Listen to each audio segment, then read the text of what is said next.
क्रांति रैंकर्स पे आप सबका फिर से स्वागत है। मैं हूं राजेश। हम लोग कल के क्लास में देखे थे जो हड़प्पाकालीन धार्मिक जीवन है वो किस प्रकार से था। वहां पे देवी देवताओं की पूजा होती थी, प्रकृति की पूजा होती थी।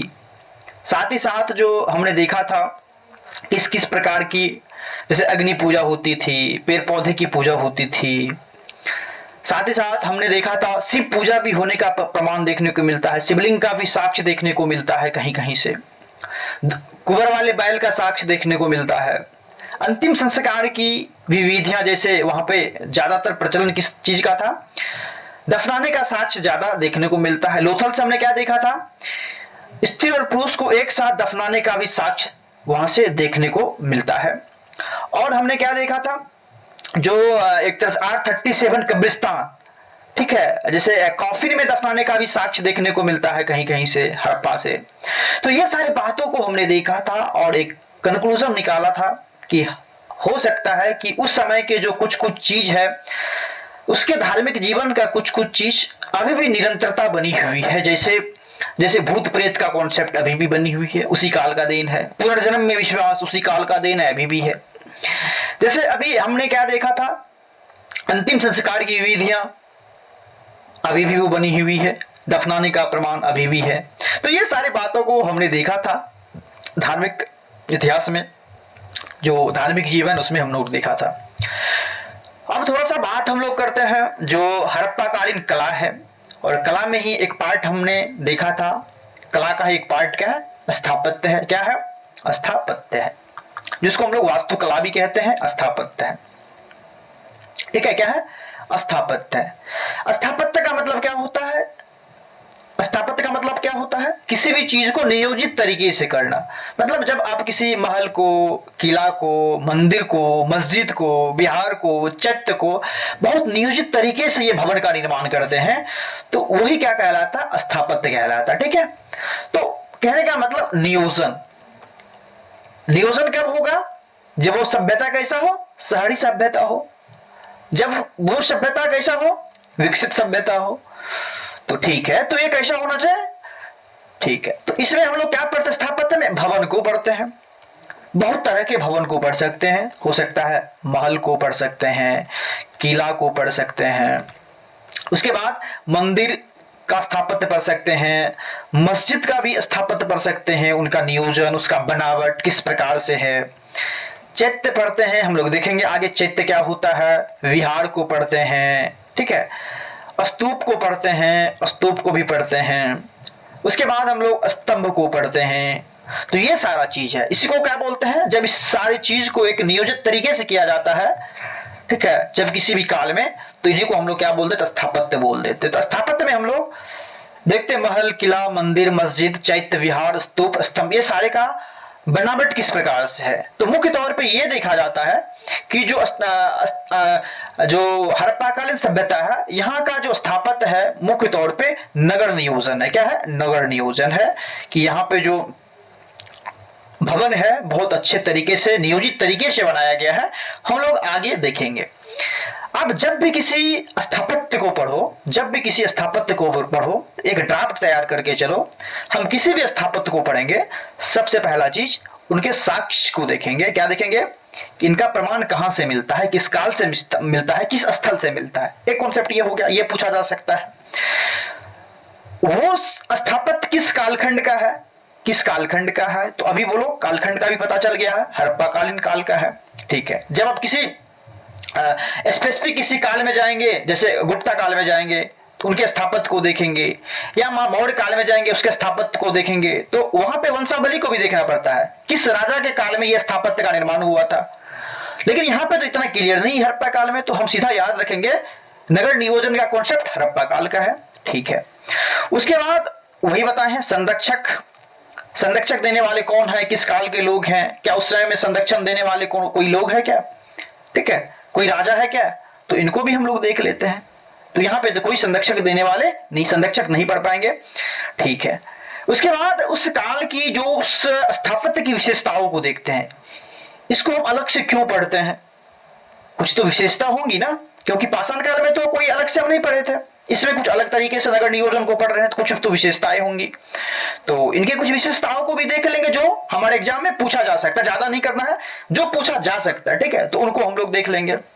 फिर थोड़ा सा इनके महत्व को भी देख लेंगे, क्योंकि हमें प्राउड भी फील होता है कि नगर नियोजन का कॉन्सेप्ट, इतना विकसित नगर नियोजन का कॉन्सेप्ट सबसे पहले भारत में देखने को मिलता है।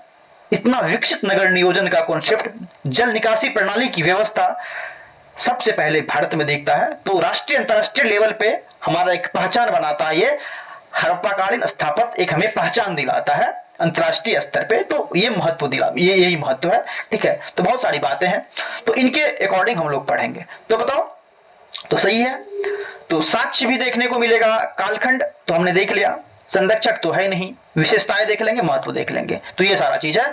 तो यहाँ पे ना तो मंदिर मिलेंगे, ना तो मस्जिद मिलेंगे, ना तो चैत्य मिलेंगे, ना तो विहार मिलेंगे, ना स्तूप मिलेंगे, ना स्तंभ मिलेंगे, महल मिलेंगे, ठीक है। क्या मिलेंगे? यहाँ पे किलाबंदी भी देखने को मिलता है, तो ये वाले चीज को पढ़ेंगे। तो इसको हम लोग एक अलग टॉपिक नगर नियोजन में देखते हैं, पूरा नगर कैसे बसता था, क्योंकि हड़प्पा सभ्यता एक प्रकार का नगरीय सभ्यता था और कहीं न कहीं वो बहुत बेहतर तरीके से डिजाइन किया गया था उस नगर नियोजन को, ठीक है। तो हम लोग इसको आगे पढ़ते हैं, थोड़ा सा इनको यहाँ पे सेटअप कर लिया जाए तो बेहतर रहेगा, हमें भी और आपको भी, ठीक है। चलिए हम थोड़ा सा अब अपनी क्लास को आगे बढ़ाते हैं। आपने क्या देखा यहाँ पे साक्ष्य में? आपने क्या देखा यहाँ पे? हड़प्पा काल में, कालखंड तो आप देख लिया, हड़प्पा काल है, तो आपने साक्ष्य में क्या देखा? विकसित, बहुत जगह से क्या मिलता है? विकसित, एक मिनट रुक जाएंगे, स्थापत्य में देखना है ना हम लोग को, ठीक है। विकसित यार एक मिनट, क्या देखने को मिलता है? विकसित नगर नियोजन का साक्ष्य, टाउन प्लानिंग, विकसित नगर नियोजन का साक्ष्य बहुत जगह से देखने को मिलता है। जो इंपॉर्टेंट है कुछ कुछ जगह, इसको हम लोग नोट में देख लेंगे, उसको याद कर लेंगे, लेकिन कॉमनली क्या है, हर जगह नगर नियोजन देखने को मिलता है। तो यहाँ पे क्या इंपॉर्टेंट स्थापत्य में? नगर नियोजन, ठीक है। विकसित नगर नियोजन का साक्ष्य देखने को मिलता है, जिसकी चर्चा राष्ट्रीय अंतरराष्ट्रीय लेवल पे हमेशा होते रहता है और हमें ये गर्व महसूस करवाता है, ठीक है। प्राचीन इतिहास में हमें गर्व महसूस करवाता है, ये हमें प्राउड फील करवाता है, ठीक है। अब देखो इसका जो नगर नियोजन है वो बहुत बेहतर था। पता है इसके नगर नियोजन को, नगर को दो भागों में बांट के पढ़ते हैं। नगर दो भागों में विभाजित था। कितने भागों में विभाजित था नगर? दो भागों में विभाजित था। अब देखेंगे बढ़िया से इसको। अब देखो ये जो नगर थे दो भागों में विभाजित थे। जैसे इसको दूसरा पेन ले लिया जाए, जैसे मान के चलो ये है, चलो ये मान के चलो एक कोई नगर है, ठीक है। यहां पे क्या होता था और यहां पे क्या होता, ध्यान से सुनेंगे आप सब, ठीक है। ये जो ऊपर वाला पार्ट है जिसको पश्चिमी भाग बोलते, क्या बोलते हैं? पश्चिमी भाग बोलते हैं। क्या बोलते हैं? पश्चिम वाला क्षेत्र बोलते हैं इसको, पश्चिम वाला क्षेत्र बोलते हैं इसको, पूर्व का क्षेत्र बोलते हैं, ठीक है। तो ये जो पश्चिम वाला भाग होता है इसको हम लोग कहते थे नगर दुर्ग। क्या बोलते हैं? नगर दुर्ग कहते थे। क्या कहते थे? नगर दुर्ग कहते थे। एकदम पॉइंट टू पॉइंट आप इसको नोट्स बनाते जाएंगे। पूर्व वाले भाग को निचला शहर कहा जाता था, निचला शहर कहा जाता था, निचला शहर कहा जाता था, ठीक है। मुख्य तौर पर यहां कहा जाता है कि सामान्य जन सामान्य रहते थे, जन सामान्य लोग रहते थे, सामान्य लोग यहां पे रहते थे। यहां पे कहा जाता है, इस नगर दुर्ग में कहा जाता था कि शासक वर्ग रहते थे। क्या रहते थे? शासक वर्ग रहते थे। क्या मेरी बात समझ में आया ना? बताओ क्या मेरी बात समझ में आया? ठीक है।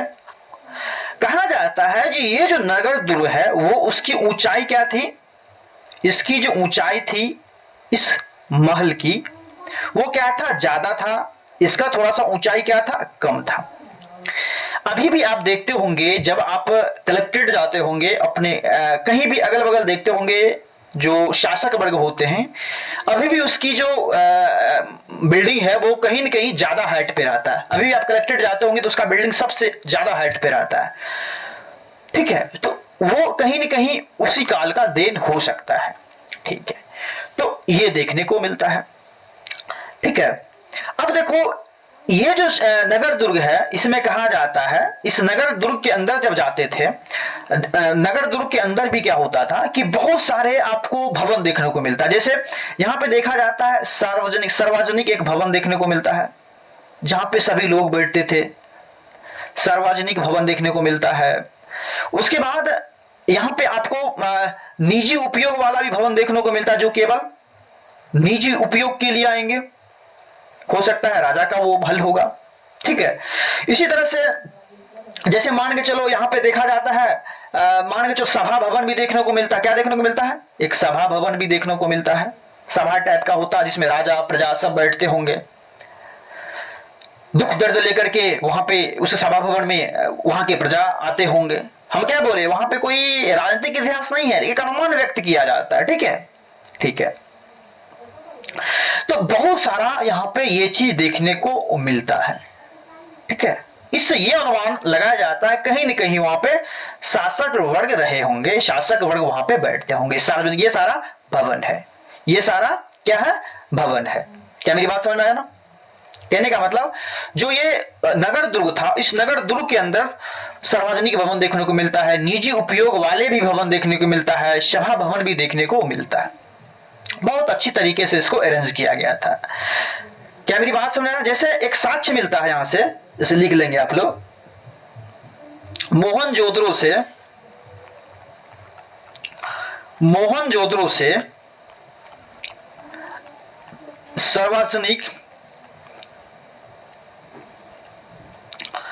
स्नानागार, अन्नागार, जिसको हम लोग कोठार भी कहते हैं। क्या कहते हैं? कोठार, कोठरी नहीं बोलते हम लोग। अभी जो मतलब जहां पे अन्न को रखा जाता है, बहुत बड़ा अन्नागार भी था। हालांकि अन्नागार सब जगह से प्राप्त हो रहा था, लेकिन जहां देखा जाता है कि मोहनजोदड़ो से एक बहुत बड़ा अन्नागार की प्राप्ति होती है। स्नानागार एक बहुत बड़ा सार्वजनिक स्नान, जहां पे सभी लोग स्नान करने आते थे। अभी हमने देखा था ना, हो सकता है वहां पे पूजा, एक साथ लोग पूजा पाठ करने के लिए जाते होंगे। तो सार्वजनिक स्नानागार, अन्नागार, सभा भवन अभी हमने देखा था, सभा भवन ईटीसी का साक्ष्य मिलता है, ईटीसी का साक्ष्य मिलता है। इससे क्या स्पष्ट कहां से मिलता है? याद कर लेना इसको, मोहनजोदड़ो से सार्वजनिक स्नानागार, सार्वजनिक अन्नागार, ये देखने को मिलता है, ठीक है। क्या मेरी बात समझ आया ना? बताओ, एक चीज बताना, इससे हम क्या अनुमान लगा सकते हैं? इससे क्या अनुमान लगा सकते हैं? इसके आधार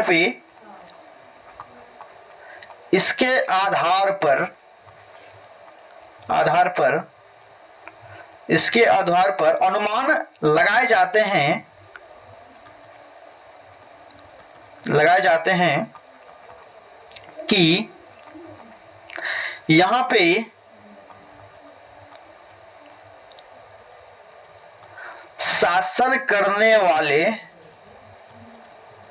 लोग रहते होंगे।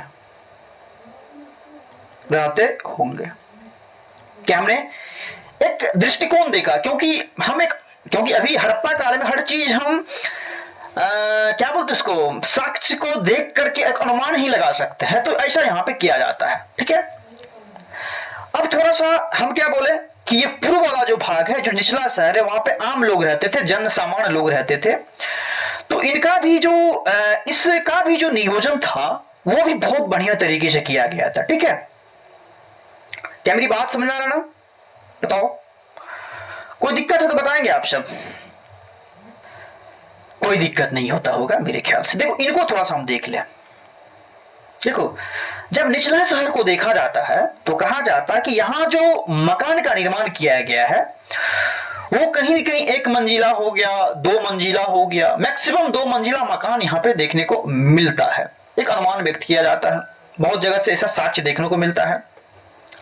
अब जैसे देखो, यहां पे लिख लो कुछ मकानों के, यहां पे लिख लो कुछ मकानों के निर्माण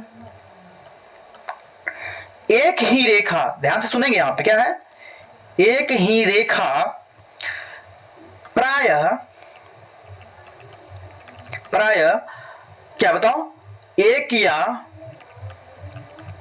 दो मंजिला मकान में क्या था, आंगन था, आंगन यहां पे देखा जाता है, स्नानागार है, रसोई घर है, रसोई घर है, और एक मिनट रुको, रसोई घर के साथ साथ रसोई घर और कमरे के दरवाजे गलियों में खुलते थे। देखो अब थोड़ा सा यहां पे समझने वाली बात है, जैसे आप इसको देखा, ये उचला भाग है, वहां पे शासक वर्ग रहते होंगे, अनुमान हमने लगाया, लेकिन ये वाला जो पार्ट है निचला दुर्ग, जब आज इस दुर्ग को देखा जाता है तो पाया जाता है कि यहां पे क्या होता है ना, कि इस तरह से देखो, इस तरह से एक लाइन में सबका घर बना हुआ था, एक लाइन में सबका घर बना हुआ था, ठीक है, और प्रत्येक मैक्सिमम एक या दो मंजिला का घर रहा होगा, और एक घर के अंदर आंगन भी है, स्नानागार भी है, रसोई भी है, कमरे के दरवाजे तक है। सोचो हड़प्पा काल की बात कर रहे हैं, और ये पता है इनके बीच इसका जो दरवाजा है वो कहीं न कहीं ये गली है, मान के चलो, जैसे मान के चलो इनका रोड ऐसे था, देखो ये है, तो इनके बीच में रोड था, इस तरह से इसका रोड भी था, ये हो गया घर। तो इनका जो दरवाजा है कहीं न कहीं उस गली में खुलता था। तो ये भी बहुत, जो निचला स्तर है इनको भी बहुत बढ़िया तरीके से नियोजित किया गया था। अब सोचो उस समय में कहां के इंजीनियर होंगे, ये सारा चीज क्या बतलाता है, कहीं न कहीं उस समय भी वैज्ञानिक शिक्षा था, विज्ञान का ज्ञान था मानवों को, तब तो इतना बेहतर तरीके से इनको डिजाइन किया है ना। सोचो अभी हम कितना साल पहले की बात कर रहे हैं, 1500 बीसी पूर्व की बात कर रहे हैं, वहां पे ऐसी व्यवस्था है, हमें प्राउड फील करवाता है, यार क्या व्यवस्था था, ठीक है। और जब आप आगे देखेंगे तो और आपको प्राउड फील होगा कि यार हड़प्पा काल में ऐसा नगर नियोजन की व्यवस्था था, इतनी विकसित व्यवस्था था, तो आपको आगे और प्राउड फील होगा, ठीक है। उसमें भी नगर नियोजन का पहला साक्ष्य, इस तरह का इतना विकसित साक्ष्य इंडिया में ही देखने को मिलता है। हालांकि मेसोपोटामिया ही पहला क्या बोलते इसको, नगरीय सभ्यता है, लेकिन इतना बेहतर तरीके से वहां पे नगर नियोजन नहीं था, जल निकासी ड्रेनेज सिस्टम इतना बेहतर वहां का नहीं था, यहां पे ऐसा देखने को मिलता है। तो हमें प्राउड फील होना चाहिए, ठीक है, प्राउड ऑफ इंडियन ये होना चाहिए आपको, अपनी संस्कृति पे, अपनी सभ्यता पे, ठीक है, अपनी स्थापत्य पे, ये अपने आप को प्राउड फील करना चाहिए कि हम ऐसे देश से हैं। तो हम आगे की बात करें, बताओ, ठीक है, आगे की बात करते हैं, बिल्कुल आगे की बात करते हैं। देखो एक चीज यहां पे याद करना कि ये जो मकान डेवलप किया गया, इसका जो मकान का निर्माण किया गया है, ये अपनी नोट लिख लेंगे यहां पे, ठीक है, जो भवन का डेवलपमेंट किया गया है, जो भवन निर्माण किया गया है, ठीक है, जो भवन निर्माण किया गया, ज्यादातर देखा जाता है मकान का जो निर्माण है पक्की ईंटों से देखने को मिलता है। देखो अभी ही, अब उसी टाइम के पक्की ईंट का प्रयोग अभी भी हम लोग कर रहे हैं, वही पक्की ईंट अभी भी है। तो मकान का निर्माण पक्की ईंटों से देखने को मिलता है, ये आप याद कर लेंगे यहां पे। लेकिन एक जगह ऐसा है, कालीबंगा, जो कालीबंगा है, कालीबंगा में, इसको याद कर लेंगे, इंपॉर्टेंट है, इनको याद कर लेंगे, VVA है, ठीक है। क्या लिखेंगे, कालीबंगा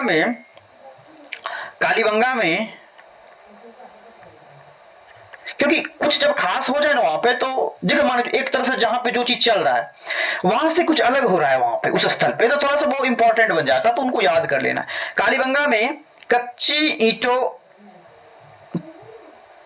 के मकान का साक्ष्य मिला है, मकान का साक्ष्य मिला है। ठीक है, तो ये याद कर लेंगे, मिला। कालीबंगा में कच्ची ईंटों के मकान का साक्ष्य मिला है, तो आप इनके अपने नोट्स में इनको ऐड कर लेंगे।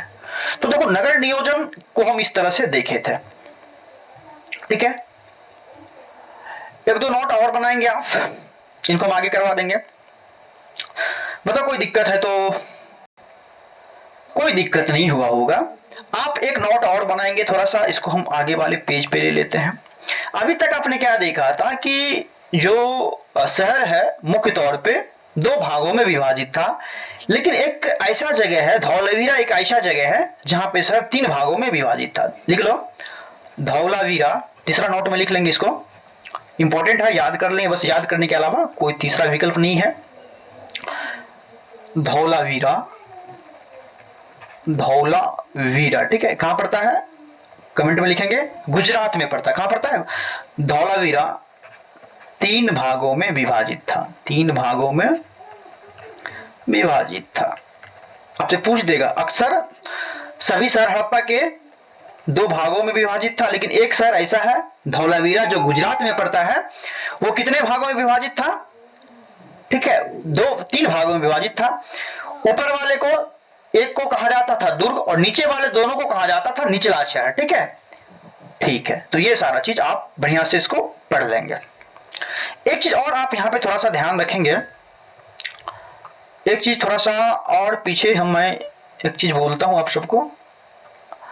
आप जो ये देख रहे हो ना, इनका इनका इनका इनका इनका किलाबंदी भी किया हुआ देखने को मिलता है। यहाँ पे इनका किलाबंदी देखने को मिलता है। सोचो उस समय में किलाबंदी किए हुए थे ये, तो ये भी देखने को मिलता था। आप ऐड कर लेंगे कहीं पे, जो ये थे जो नगर दुर्ग थे उनका किलाबंदी का भी साक्ष्य देखने को मिलता है। शहर मतलब शहर तो बहुत सारे थे ना, हर शहर में ऐसा होता होगा। ठीक है, तो धौलावीरा से क्या होता है बताओ, अभी क्या बताए थे?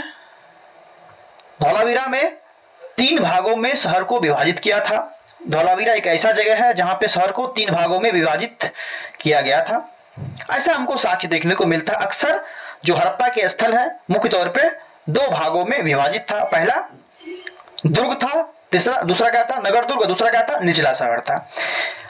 ये तीन भागों में विभाजित था। ऊपर वाले एक भाग को दुर्ग कहा जाता था, नीचे वाले दो भाग जो था उनको निचला शहर ही कहा जाता था। ये इंपॉर्टेंट याद कर लेंगे।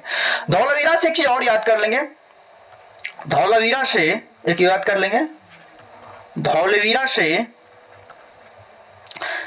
स्टेडियम, क्या स्टेडियम के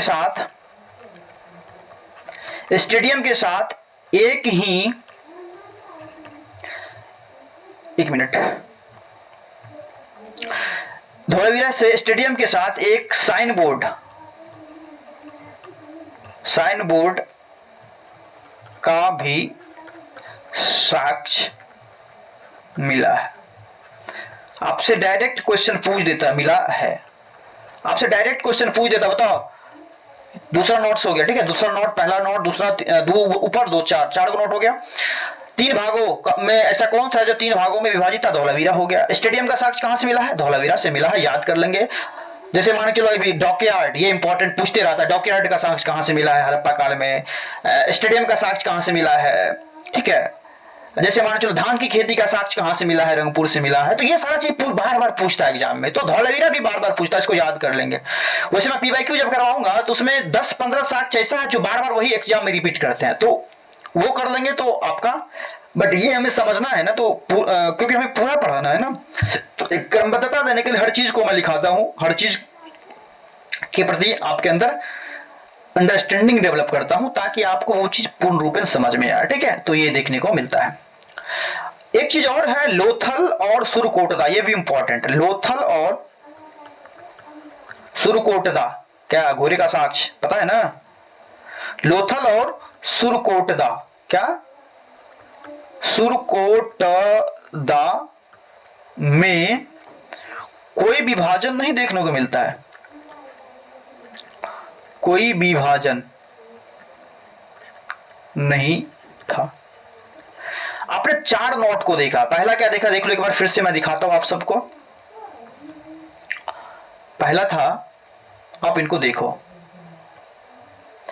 मकान निर्माण पक्की ईंटों से देखने को मिलता है, ठीक है। कालीबंगा एक ऐसा जगह जहां पे कच्ची ईंट देखने को मिलता है, ठीक है, ये हो गया। अब यहां पे देखो, धौलावीरा एक ऐसा शहर है, अक्सर 2 भागों में शहर विभाजित था, लेकिन धौलावीरा 3 भागों में विभाजित है, इंपॉर्टेंट है। स्टेडियम का साक्ष्य कहां से मिलता है? धौलावीरा से मिलता है। लोथल और सुरकोटदा एक ऐसा जगह था जहां पे विभाजन था ही नहीं शहर में।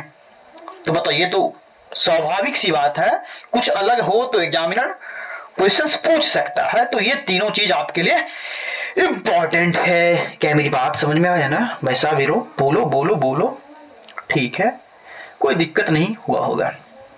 बताइए आप सब कैसे हैं?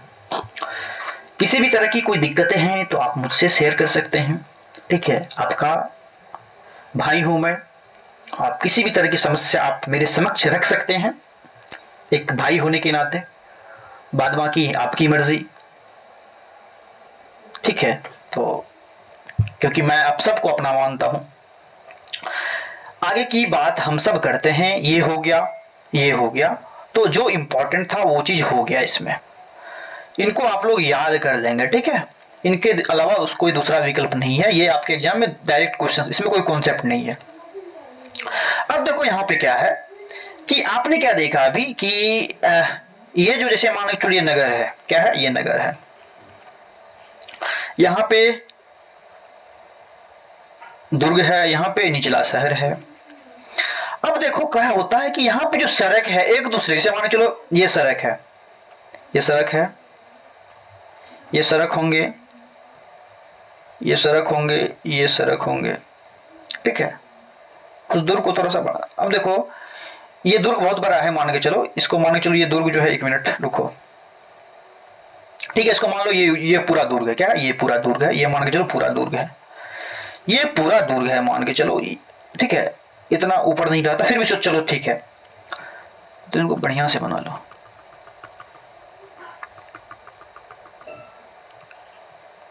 इसको क्या कर दो, मान चलो यहां से ऐसे दुर्ग बना लो, ठीक है। अब देखो जैसे सड़क है, इस तरह के सड़क है, सड़क है, ये जो सड़क है एक दूसरे को, इधर से सड़क आएगा, क्या बोले थे, घर जो है एक लाइन में रहेगा, एक सीधी लाइन में रहेगा, सबका घर एक सीधी लाइन में रहेगा, जो सामान्य व्यक्ति है इनके घर सीधी लाइन में होगा। इधर से भी कोई सड़क आएंगे, तो ये जो सड़क है सब 90 डिग्री पे कट करता था, एक समान को 90 डिग्री पे ही कट सकता। सोचो कितना अच्छा से वो डिजाइन किया गया था उनके नगर नियोजन को। मैं तो कभी कभी सोच के हैरान हो जाता हूं कि यार इतना बेहतर टाउन प्लानिंग कोई सामान्य व्यक्ति नहीं कर सकता था। सोचो उस समय में इंजीनियरिंग की भी तारीफ करनी होगी, क्या खतरनाक उस समय में इंजीनियरिंग रहा होगा। अभी के टाइम में वो चीज हम लोग नहीं कर पाते हैं। सोचो उस समय के लोग, उस समय के इंजीनियर ऐसे किए होंगे, तो ये क्या दर्शाता है कि वहां की जो तकनीकी शिक्षा है वो कहीं न कहीं उस समय के लोगों के पास था, ठीक है। क्या मेरी बात समझ आया? तो इन्हीं को कहा जाता है चेस बोर्ड पैटर्न। क्वेश्चन पूछेगा चेस बोर्ड पैटर्न कहां पे देखने को मिलता है, कहां देखने को मिलता है, हड़प्पा काल में देखने को मिलता है। तो लिख लेंगे कुछ, ठीक है। सड़क जो मेन आपका ये है उस पे लिखेंगे, ये तो नोट वाला पॉइंट था ना, ये नोट वाला पॉइंट था, जो मेन पॉइंट है उसमें लिखेंगे सड़क, मेन हेडिंग में लिखेंगे सारा चीज। सड़क एक दूसरे को 90 डिग्री के समान कोण पर काटते थे और नगर को आयताकार, देखो आयताकार खंड में बांट दिया गया ना, आयताकार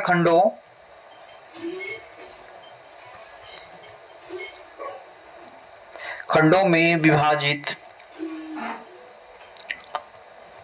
करते थे। इसे चेस बोर्ड पैटर्न कहा जाता है। कभी कभी एग्जाम में पूछ देगा चेस बोर्ड पैटर्न का संबंध किस काल से है, तो हड़प्पा का चेस बोर्ड पैटर्न, चेस की तरह देखने लगता है देखने में, ये चेस बोर्ड पैटर्न कहते हैं। तो ये आप लिख लेंगे कॉपी में, ठीक है। तो ये सारा चीज है। तो आप नगर नियोजन की विशेषताओं को देख रहे हैं, बहुत बढ़िया तरीके से देख रहे हैं, एकदम अपने मन को शांत करके पढ़ रहे हैं, तो मजा आता होगा पढ़ने में। थोड़ा सा एक चीज और है नगर नियोजन में, जो यहाँ की ड्रेनेज सिस्टम है, क्या जल निकासी व्यवस्था, जो जल निकासी व्यवस्था है, जल निकासी व्यवस्था है,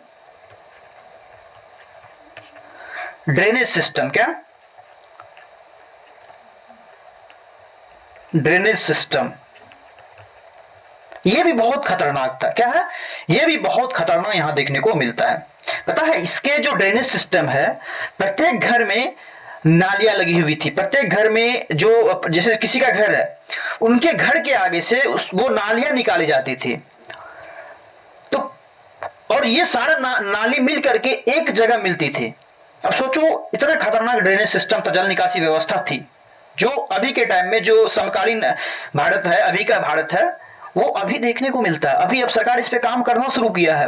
गांव में तो कुछ पता ही नहीं है, लेकिन वो हड़प्पा काल में जो जल निकासी व्यवस्था था उतना खतरनाक था।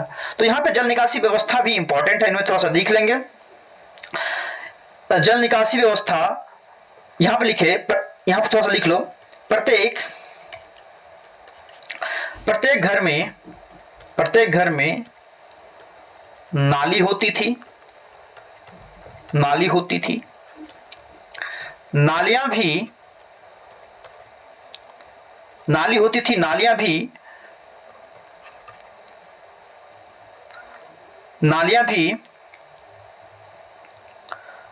एक मिनट रुको,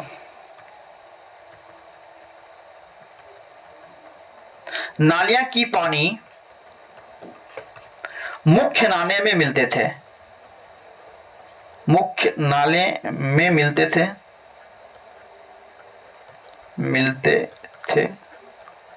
और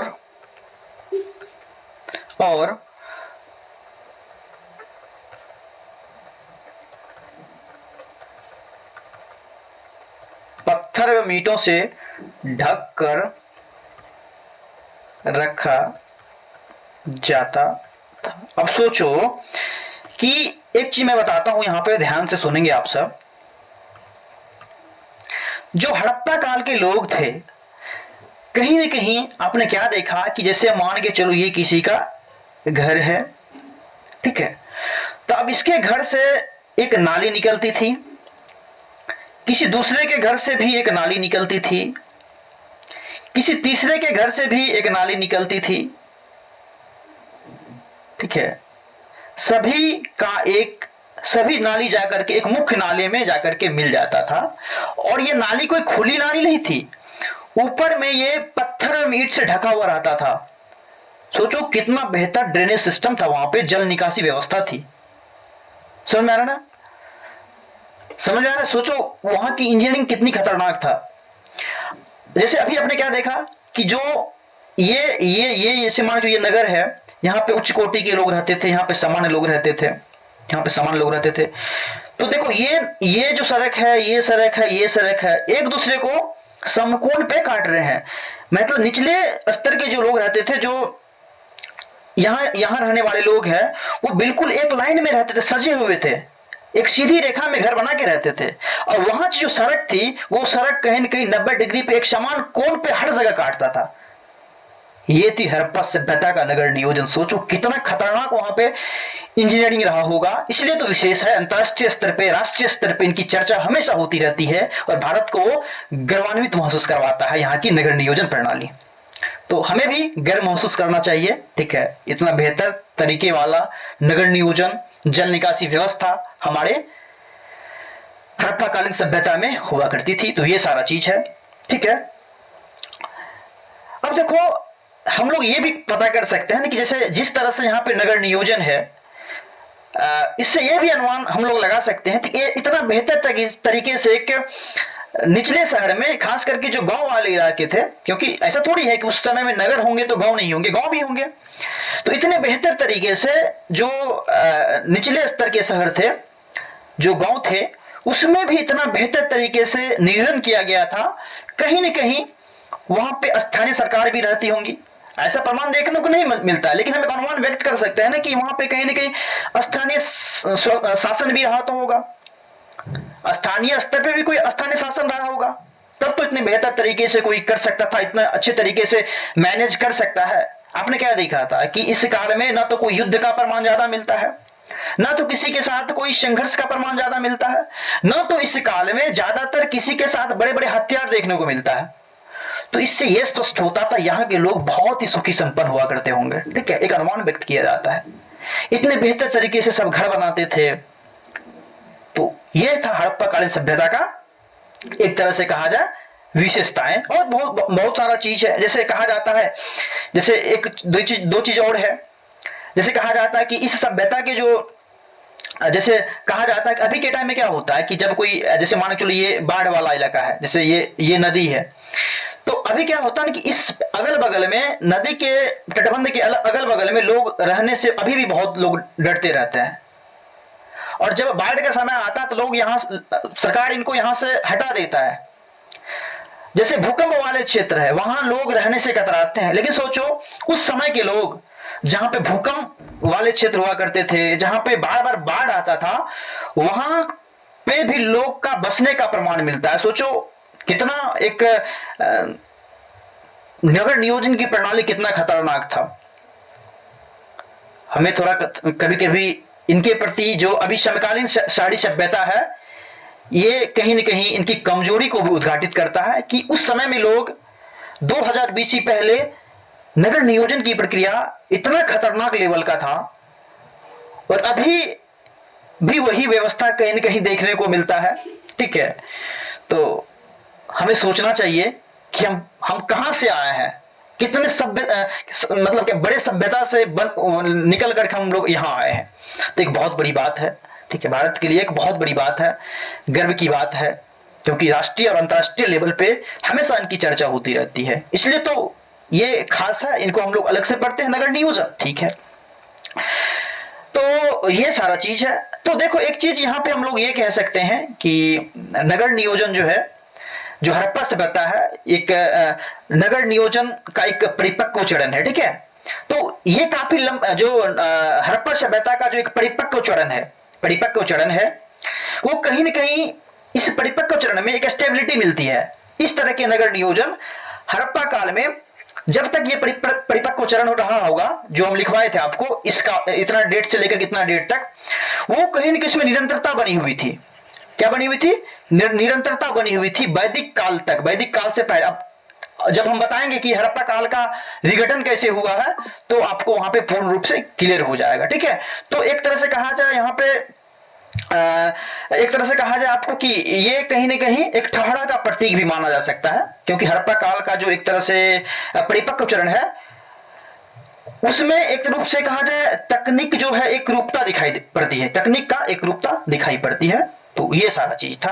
तो कुछ चीज है जो मैं आपको बोल के निकल चुका हूं, आप इसको थोड़ा सा ध्यान में रखेंगे, बाद बाकी आपको मैंने बता ही दिया।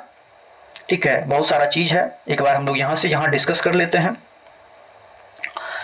ये सारा चीज को मैंने आपके बीच डिस्कस कर लिया। कुछ पॉइंट है, कालीबंगा में कच्ची ईंटों का साक्ष्य मिलता है, याद कर लेंगे। ठीक है, जल निकासी व्यवस्था बहुत खतरनाक था, तो ये सारा चीज है। बाद बाकी आप खुद समझदार हैं। तो नगर नियोजन की चर्चा इसी आधार पे किया जाता था, बस कुछ नहीं है, याद रखना। आपके एग्जाम में कुछ फैक्ट जो लिखवाया था वही पूछा जा सकता है, बस आपको समझ विकसित करने के लिए मैं इतना चीज आपके समक्ष रखा है। ठीक है, आप ये मत घबराना कि क्लास ज्यादा हो रहा है, नहीं, ये क्लास आपके लिए ही ज्यादा हो रहा है। क्यों?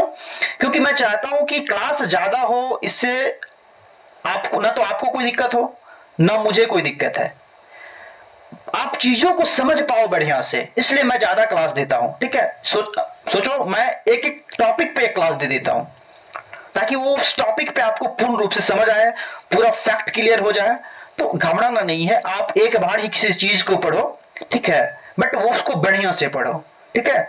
तो ये सारा चीज है। बाद बाकी आपने साक्ष्य को देख लिया, काल को देख लिया, संरक्षक तो कोई थे नहीं उस काल में। उसके बाद आपने हड़प्पाकालीन नगर नियोजन की विशेषताओं को भी देख लिया। महत्व क्या रखता है तो आप सभी बताएंगे, कमेंट में लिखेंगे, क्योंकि राष्ट्रीय और अंतरराष्ट्रीय लेवल पे हमेशा इसकी चर्चा होती रहती है, जो हमें अपने आप को एक तरह से गौरवान्वित महसूस करवाता है। ये हड़प्पा का नगर नियोजन। चेस वर्ड इंपॉर्टेंट बताना क्या है? हड़प्पा काल की नगर का नियोजन का एक आयताकार पैटर्न है, जिस अकॉर्डिंग वहां के लोग मकान का निर्माण करते होंगे, वही तो चेस बोर्ड इंपॉर्टेंट पैटर्न है। तो कोई बड़ी चीज नहीं है। बाद बाकी आप सभी इस क्लास को बहुत प्यार देंगे। आज की क्लास को यहीं पे समाप्त किया जाता है। मिलते हैं अब नेक्स्ट क्लास में, तब तक के लिए बहुत बहुत धन्यवाद।